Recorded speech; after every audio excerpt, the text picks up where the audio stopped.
The federal government has begun moves to bridge the dollar supply gap, fueling the free fall in a move to sustain the steady appreciation of the naira against the dollar, which hit a record low on Tuesday, reaching a record 1,310 naira per dollar. Now, according to reports, the government has started reaching out to individuals hoarding the dollar, establishments, and those found to have looted the treasury to make them bring their monies to the mainstream market. A top source in the presidency said the initiative formed the crux of two executive orders recently signed by President Bola Tinubu. The orders are part of the federal government's measures to ensure liquidity in the nation's forex market, stabilize the market, and sustain the appreciation of the naira, which had fallen against the dollar in recent weeks. Our financial analyst Muktar Mohammed joins me for more on this. Good afternoon, and thank you so much for joining me, Muktar.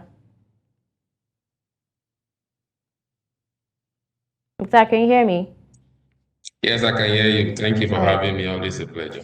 All right. So now, how does the recently signed executive orders by President Bola Tinubu contribute to the government's effort to stabilize the forex market and also appreciate the naira?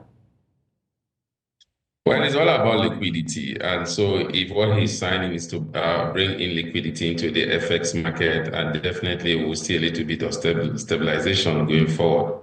We could also see that already in terms of the price has come from a high of about 130. I think during last week, and we are not in 1,310 to 1,150. So liquidity will cause panic into the system, especially for the speculators. And once that panic comes in, then definitely you will see that the exchange, the naira will appreciate in the parallel market. Remember, all this is geared towards making a single exchange rate and also market-driven exchange rate that is driven by the formal import-export window, and so that we could have a synergy between the parallel and the official market. As it stands now, the official market is still good as where it is. I think what the government is trying to do is to make sure they have control in the parallel market.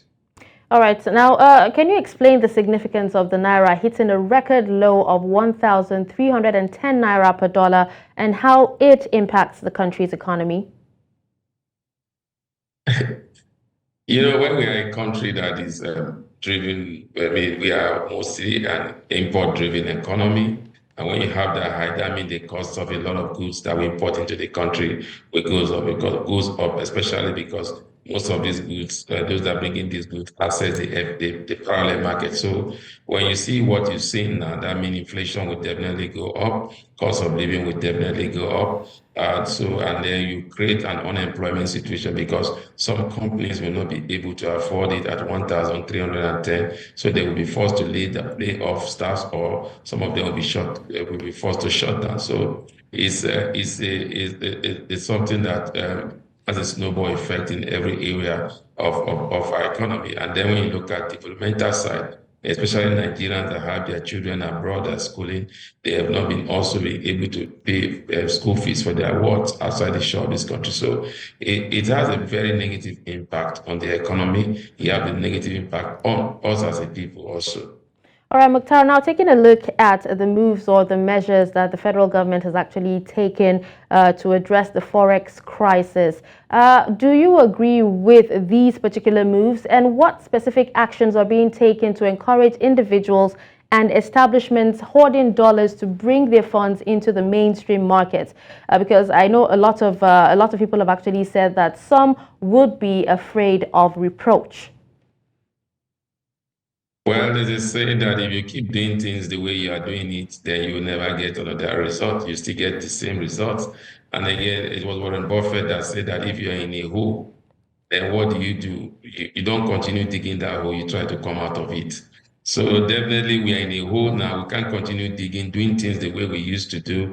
Maybe, you go borrowing, I'm not borrowing, you go trying to get from the reserve, you try to empty the reserve, you try to use the crude oil swap deal, I think all those are things that we've done before that didn't work. Now they are coming up with their own conservative way, or we call it maybe another different economic theology. people are saying it's Tinubu's economic theologies, which by saying, okay, you know what, let's think differently, see how we can do things differently. Now we are expecting $10 billion. The minister said it's a borrowed $10 billion, and that is to shore up our liquidity in the area of FX to pay off some of the forward exchange that we have. And they are now going forward contacting individuals and companies and saying, look, you can bring this liquidity into the market, will not go after you. And the executive order will be signed as regards that. So for me, it's a good move, but how sustainable is that move? These are all short-term measures. What we need to stabilize the naira is a long-term strategy.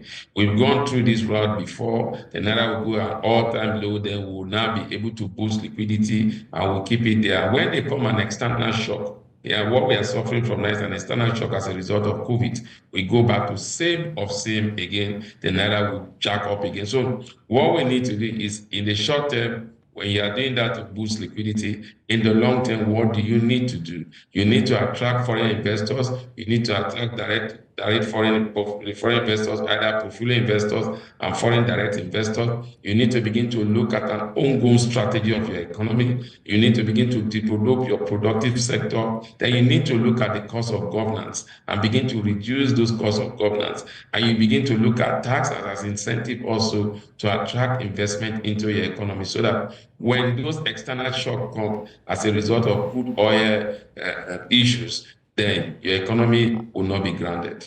All right, Muktar, let's indeed hope that these new initiatives that the federal government has actually put to the fore would help prevent the further depreciation of the naira. Thank you so much for joining us. My pleasure. Thank you for having me.